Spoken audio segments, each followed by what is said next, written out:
Assalamualaikum warahmatullahi wabarakatuh. Bertemu lagi dengan Ibu Hasnaini di kelas 4. Apa kabar anak-anakku sekalian?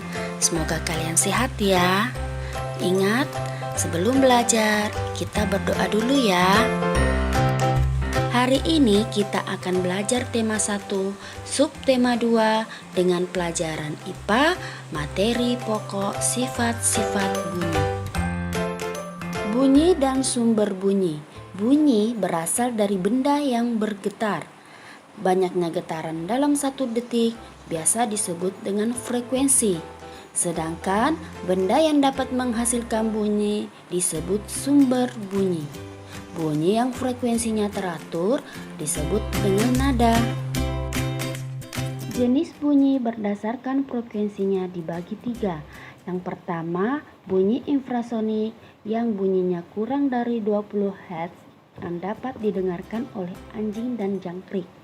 Yang kedua, bunyi audiosonik yang bunyinya 20 Hz sampai 20.000 Hz yang bisa didengarkan oleh manusia.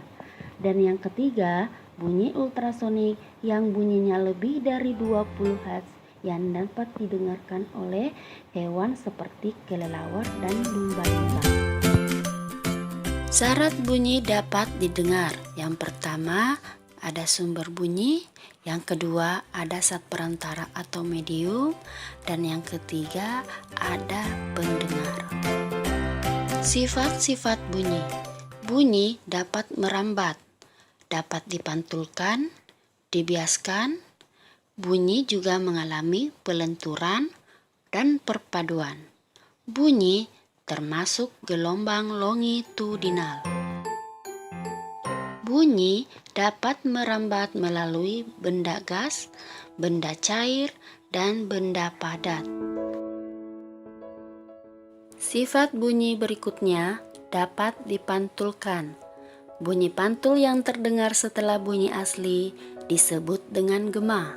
Sedangkan bunyi pantul yang terdengar bersamaan dengan bunyi asli disebut gaung atau kerdam.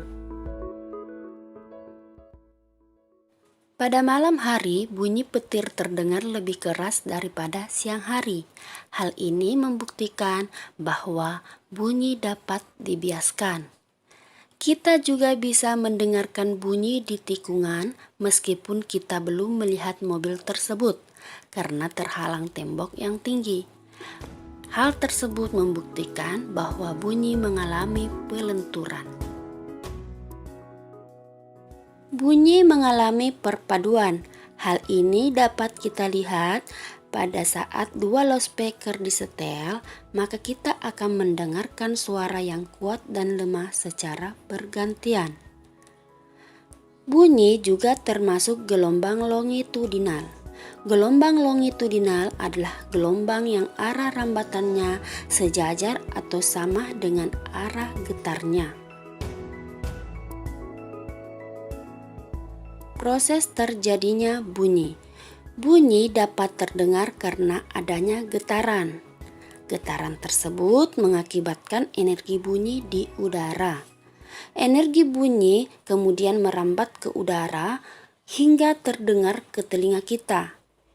Bunyi tersebut mengakibatkan gendang telinga bergetar, sehingga getaran diterima oleh saraf dan diteruskan ke otak.